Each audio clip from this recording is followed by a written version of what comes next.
Hello guys, ഞാൻ ഇന്ന് പറയാൻ പോകുന്ന മെയ് 3 ലേഖത്തെ മായാവി കഥകളാണ്. ഹിഹി, ഓരോരോ കണ്ടുപിടുത്തങ്ങളെ എന്താടാ. Advice watch. ഈ വാച്ച് കെട്ടിയാൽ ആരെയും ഉപദേശിക്കാം. ബെസ്റ്റ്. എന്നിട്ട് എന്താ ഗുണം? കംപ്ലീറ്റ് കേൾക്കപ്പൂപ്പ.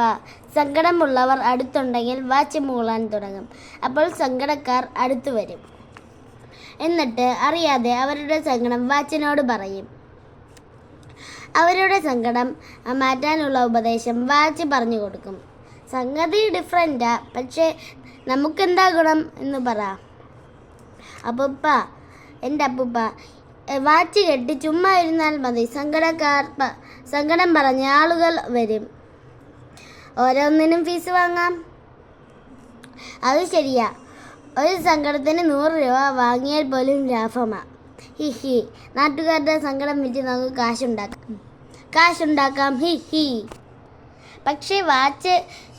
പക്ഷേ ഇതിന് ഈ വാച്ച് വാങ്ങണ്ടേ? ഓർഡർ ചെയ്യാം പുപ്പ, പ്ലീസ്. ശരി, ചെയ്യാം. അടുത്ത ആഴ്ച. പുപ്പ, വാച്ച് എത്തി. ഒന്ന് ടെസ്റ്റ് ചെയ്യാം. ഞാൻ കെട്ടാം. ആർക്കോ സങ്കടമുണ്ട്. വാച്ച് മൂളാൻ തുടങ്ങി. വാച്ചേ, എനിക്കൊരു സങ്കടമുണ്ട്. മായാവിയെ പിടിക്കാൻ പറ്റുന്നില്ല. അപ്പൂപ്പനായിരുന്നോ എന്നില്ലേ സങ്കടക്കാരൻ?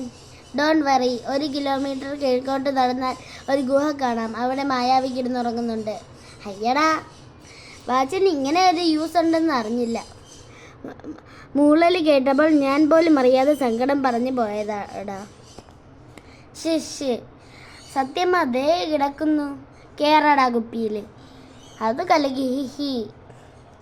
അതാരാ വരുന്നത്? അയ്യോ, അമ്മാവൻ. ഒളിക്കാൻ സമയമില്ല. അതേ കണ്ണു.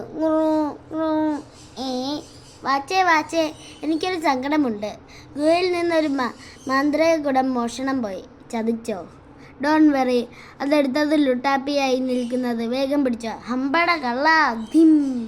ദുഷ്ടൻ അമ്മാവൻ. വാച്ചും കൂടി കേടാക്കിയിടാ പോയത്. Thank you guys. Like, share, subscribe ചെയ്യുക.